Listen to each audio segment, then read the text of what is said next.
سرخط خبرهای مهمترین: صدمه در یک چهارراهه مرزی اسفر بادکن، حامی پوتین در انتخابات مجارستان شکست خورد و امریکا به محاصره دریایی ایران آغاز می‌کند.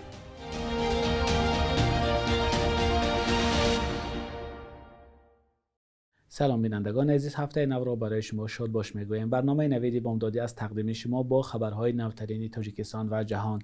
امروز 13 اپریل سال 2026 است. در دهه ارتباط در ناحیه بادکن قرقیزستان در چهارراهه معروف به تارتکوچا یا چهارکوچه صدمه نقلیاتی رخ داده است. از این چهارراه راه اسفر واروخ تاجیکستان و بادکن لیلک قرقیزستان عبور میکند. به اطلاع پلیس ولایت بادکن قرقیزستان، این حادثه بگاه 9 اپریل سر زده است. ماشین بارکش نوی والا صاحب شهروند قرقیزستان با ماشین مرسدس بنز اسپرینتر صاحب شهروند تاجیکستان برخورده است. در نتیجه صدمه مرسدس بنز اسپرینتر با ماشین نوی چنگن برخورده است که نیز به شهروند قرقیزستان تعلق دارد. پلیس ناحیه بادکن قرقیزستان گفته است که صرف نظر از صدمه یکباره سه ماشین کسی آسیب جدی ندیده است. هر سه ماشین ضرر مادی برداشته است. تاجیکستان و قرقیزستان به علامتگذاری مرز و ساختن راههای آلترناتیوی ادامه می‌دهند. به اطلاع مقامات دو کشور، بعد از انجام علامتگذاری و ساختن راههای نو، شهروندان دو کشور به حدود یکدیگر وارد نخواهند شد.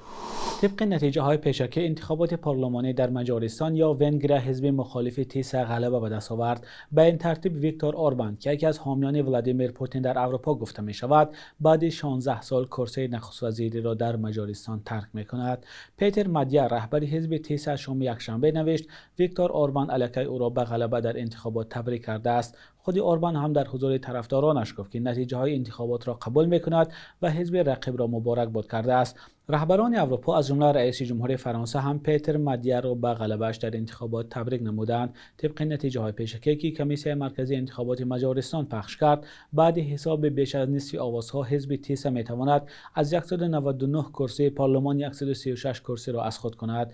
در انتخابات 78% شهروندان حق رای شرکت کردند که حداقل در 20 سال اخیر نتیجه بلندترین است. نتیجه های انتخابات پارلمانی مجارستان برای اروپا و هم اوکراین مهم گفته می شود، چون ویکتور اوربان از مخالفان رساندن کمک به اوکراین است و بارها با کیف وارد بحث‌های لفظی شده است.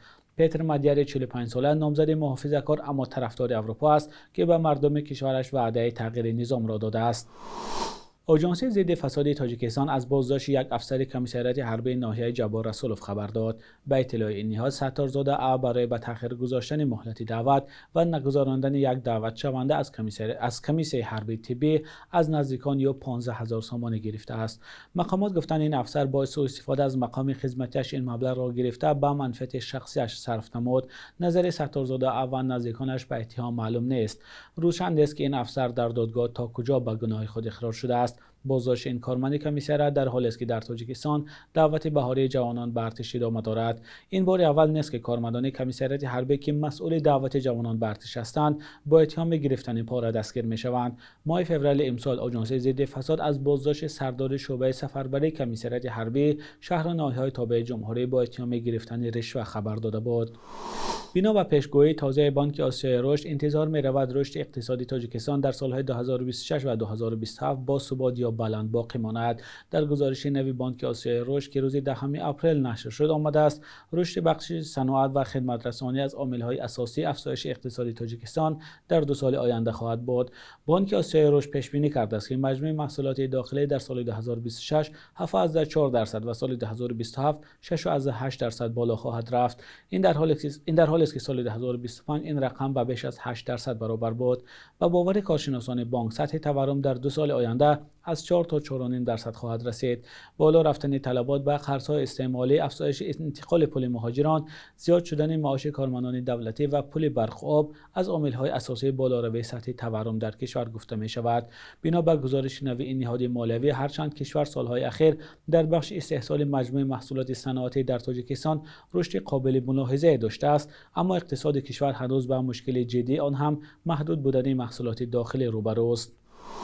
ارتش ایالات متحده اعلام کرد که از روز دوشنبه 13 اپریل محاصره دریایی کشتی‌های را آغاز می‌کند که به سمت بندرهای ایران می‌روند یا از آنجا خارج می‌شوند. فرمانده مرکزی ایالات متحده اعلام کرد که محاصره کشتی‌ها از ساعت 17:30 به وقت تهران آغاز می شود. این خبر در حال اعلان می شود که اخیراً دونالد ترامپ رئیس جمهوری آمریکا اعلان کرد که در پی به نتیجه نرسیدن مذاکرات با ایران، نیروهای بحری آمریکا بلافاصله محاصره تنگه هرمز را آغاز خواهد کرد. فرمانده مرکزی آمریکا نوشته است که این محاصره بدون هیچ تبعیض علیه شناورهای همه کشورها که وارد بندرها و مناطق ساحلی ایران می شوند یا از آنجا خارج می گردند تطبیق خواهد شد. این امر تمام بندرهای ایران در خلیج فارس و دریای عمان را در بر میگیرد. نیروهای آمریکا برای کشتی‌هایی که به سمت بندرهای غیر ایرانی رهسپارند مانع ایجاد نخواهد کرد. آمده است در اظهارات فرماندهی مرکزی آمریکا. رئیس جمهور آمریکا وعده داده است که این کشور مینه‌های گذاشته شده توسط ایران را نابود خواهد کرد و افزود که هر ایرانی که به طرف ما یا به سمت کشتی‌های غیر نظامی تیراندازی کند نابود خواهد شد. مقامات ایران تاکنون به این اظهارات ترامپ واکنش نشان ندادند. بعد حمله آمریکا و اسرائیل به ایران در تاریخ 28 فوریه، تهران روای کشتی‌ها از طریق تنگه هرمز را عملاً بسته است. در یک پناهگاه خصوصی سگ‌ها در بشکک افراد ناشناس تقریباً 40 سگ را پراندند. آنهایی را که زنده ماندند بوق کردند. به گفته صاحب پناهگاه، او را نخست از خانه با فیره بیرون برآوردند و در این بین افراد مسلح به حمله درآمده سگ‌ها را به طور دسته‌جمع می‌کشتند. شهرداری دست داشتنش در این حادثه را رد می‌کند. وزارت کارهای داخلی نیز خاموشی را اختیار نموده است. گزارش امروزه ما در همین موضوع است. به حمله من در آمده همه سگ‌ها را پراندند. فقط 2 سگی که پنهان شده بودند زنده ماندند. اینجا همه خونالود است. این نوارها را تاتیانا کودلای چند روز پیش از شهر بیشکک نشر کرد. وی در حولیه‌اش تقریباً 40 سگ را نگه می داشت.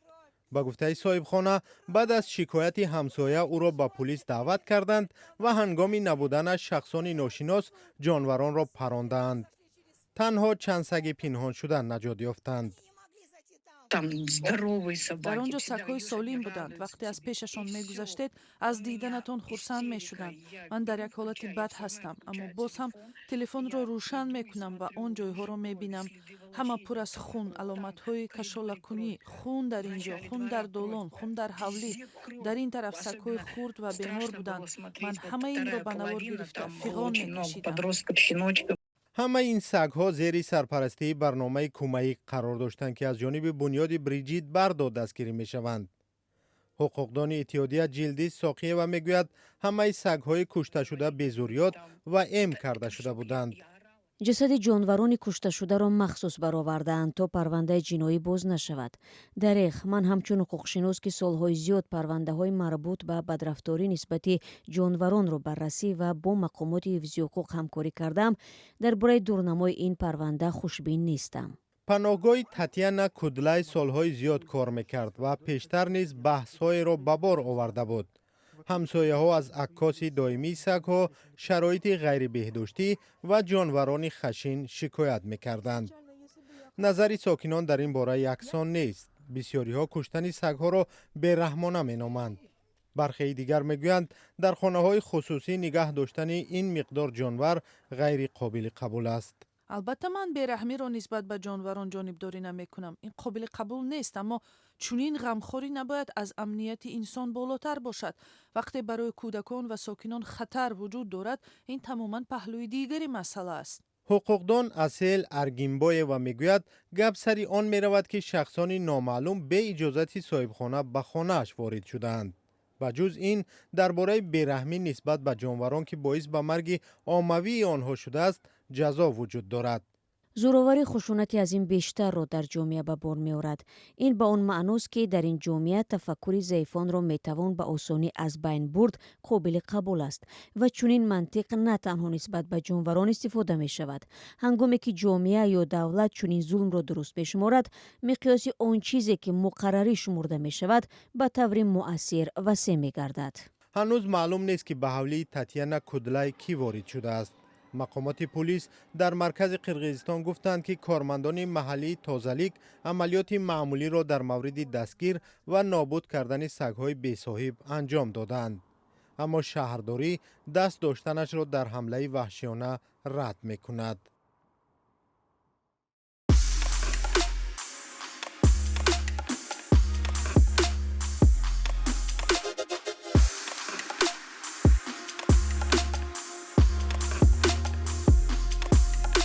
همه چیزی که میخواهند و میخواهید در اینجا هست. тозатарин ахбор, гузоришҳои видеоӣ, шарҳи ҳодиса ва таҳқиқоти журналистӣ. заминаи радиои озодиро насб кунед ва ҳамаи инро бо ангушт задан ба телефони ҳушманди худ ба даст биёред. حالا بخش یک روز تاریخ است که مهمترین تحولات در روز 13 اپریل را در سالهای گذشته فرا می‌گیرد.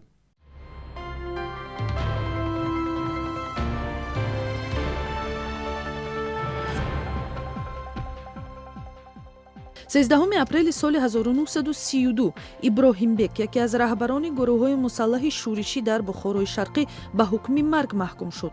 Иброҳимбек, ки то охир зидди ҳукумати шӯравӣ ҷангидааст, яке аз шахсиятҳои муҳиму тасмимгирандаи ҳаракатҳои мусаллаҳи мухолифон ба ҳисоб мерафт. Таърихнигорон мегӯянд, ӯ як пешвои боэътибори босмачиҳо буд ва дар мавридҳои муайян ба ҳайси як раҳбари низомӣ ва сиёсатмадор ҳам амал кардааст. соли 1931 дар охирин талошаш барои мубориза бо ҳукумати шӯравӣ аз Афғонистон ба Тоҷикистон гузашт, вале шикаст хӯрд ва ба шӯравӣ таслим шуд. исми Иброҳимбек дар тасвири нақши босмачиҳои ашадиву бераҳм дар адабиёт ва синамои тоҷик зиёд истифода шудааст. дар пайи як таҳқиқоти камназире мақомоти беҳдошти Тоҷикистон эътироф карданд, ки бо вуҷуди бепул будани хидматрасонӣ дар муассисаҳои давлатии тиббии ин кишвар соле накамтар аз $22 ҳар сокин барои хадамоти тиб сарф мешавад. Вазорати тандурустии Тоҷикистон дар таҳқиқоти моҳи апрели соли 2018 маълум кард, ки дар умум сокинони ин кишвар $320 миллион маблағро ба табибон ба ҳайси пора доданд, дар ҳоле ки ин маблағҳо метавонист барои соҳа ва рушди он равона шавад. 13 апрели соли 1978 зодрӯзи шоҳмодбоси маъруфи тоҷик Фаррух Амонатов аст. Амонатов гроссмейстери байналмилалӣ дар байни шатранҷбозони Тоҷикистон мебошад ва ба ин унвони баланд соли 2002 дар Олимпиадаи ҷаҳонии шоҳмод мушарраф шуд. ӯ дар шаҳри Санкт-Петербурги Русия ба сар мебарад, вале дар ҳамаи мусобиқоти байналмилалӣ Тоҷикистонро намояндагӣ мекунад. صبح امروز در بانک تجارتی تاجیکستان 1000 روبل روسیه به 119,121 سومانی برابر است $100 آمریکایی باشد تا 947 سومانی ارزش دارد. بانک ملی تاجیکستان قارب ارز خارجی را برای 13 اپریل چنین تعیین کرده است.